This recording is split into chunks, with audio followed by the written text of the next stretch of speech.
once the Klansman and the white citizen consular and the deputy sheriff that was wearing the sheet at night learned that these deacons for defense would shoot back, then they were not as readily willing to go and pounce upon them in the wee hours of the morning. Are you going to do something about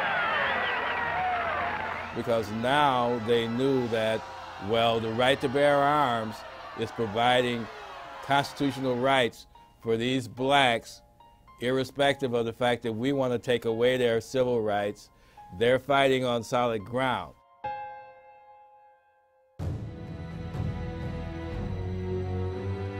The effectiveness of the deacons in deterring violence was so great that Dr. Martin Luther King and Floyd McKissick of CORE hired the deacons to protect the marchers from Klan aggression in the 1966 March Against Fear. The very effect of armed resistance in the name of civil rights is what really cast a new enthusiasm into the civil rights movement at a critical time.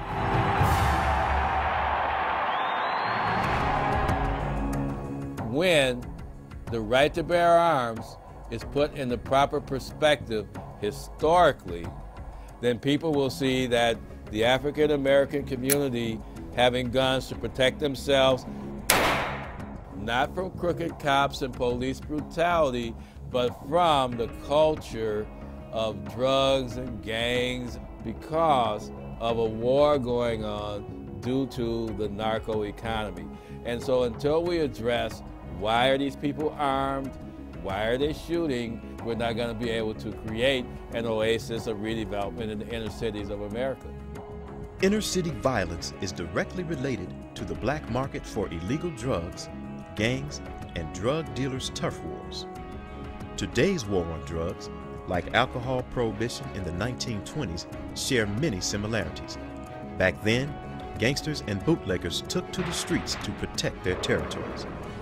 Homicide rates skyrocketed at the beginning of Prohibition, then took a huge drop after its repeal. Homicide rates again spiked in the early 1970s when President Nixon declared America's war on drugs. More than 35 years later, homicide rates in America's inner cities fluctuate but continue to peak.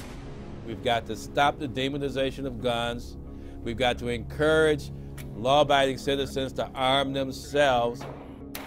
And then we have to circulate that information throughout the high crime areas. Government-published facts speak volumes on the effectiveness of armed citizens. According to the U.S. Bureau of Justice Statistics, 57% of polled felons agree criminals are more worried about meeting an armed victim than they are about running into the police. And, according to the U.S. Department of Justice, the probability of serious injury to women during an attack is 2.5 times greater when they are unarmed. If women were able to freely carry firearms, there would be less chance of somebody looking at them as a victim. There would be less crime committed against women because a criminal would have to question, is this woman armed?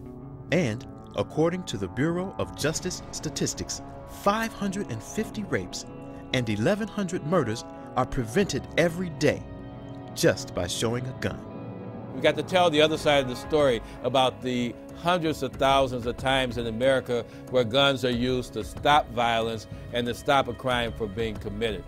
The police aren't there to protect us. They are there to enforce laws and to arrest criminals once they are criminals, once they have committed a crime. But they're not our personal bodyguards, so I have to do that for myself.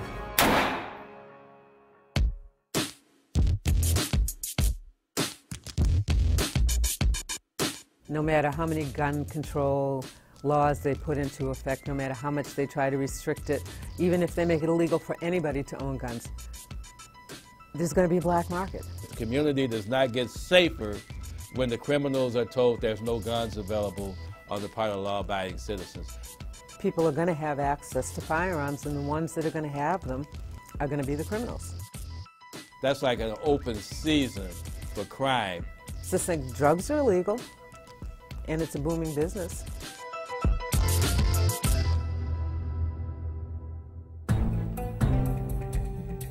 History has a habit of repeating itself. Now, as it was back then, politicians and community leaders wrongly claim less guns means less violence. Now, as it was back then, politicians and community leaders wrongly misguide the public in believing that the police and not the community can best provide protection, even though the Supreme Court has publicly stated that state and local governments do not have an obligation to protect citizens from criminal harm. Guns are a convenient target that disingenuous civil rights leaders and politicians hide behind because they don't want to address the real problem, which is why are all the black youth dropping out of high school and getting guns. Gun control advocate Sarah Brady, wife of James Brady, whose name is on the 1993 Brady Bill Violence Protection Act, purchased her own son a high-powered rifle. I think they're misguided, and I think it's a hot issue. We can always get a bunch of politicians, well, here's the mayor, here's the alderman, here's the state rep, here's the state, well, here's the president of the Senate. They'll always come out to a press conference where they can put on a shirt and a tie and insinuate that they're there to protect the children. It resonates with voters. It's something that's unquestionable in terms of its merit, and it's something that's patently wrong in terms of the gun control issue, because gun control does not protect the children. Fact is, a child up to the age of 14 is 4 times more likely to drown, 4 times more likely to die in a fire, and 13 times more likely to die in an auto collision than from a firearm accident. And that's a message that has to be driven home.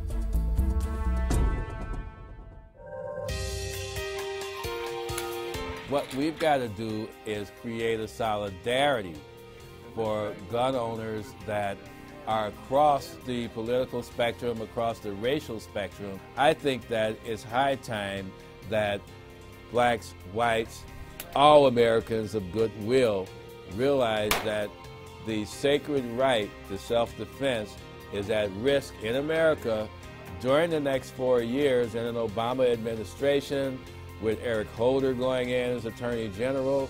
Why? Not because they're bad people, but because their philosophy is such that drying up the availability of guns will create greater safety. So I think that what we're looking for is not to be found with gun control, but can only be found when citizens take it upon themselves to protect themselves and their property.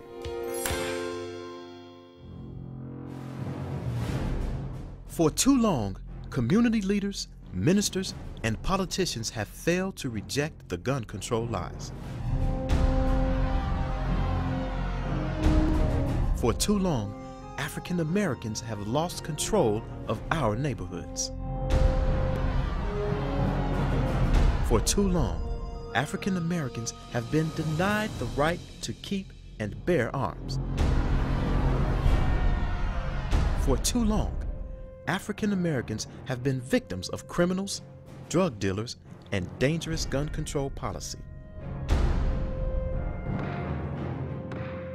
For too long, African Americans have been on the wrong side of the gun. We have to remain vigilant. We have to challenge the Congress when they try to bring about these new gun control laws, and we have to educate the African American community and other communities in America the racist roots of what gun control is really all about.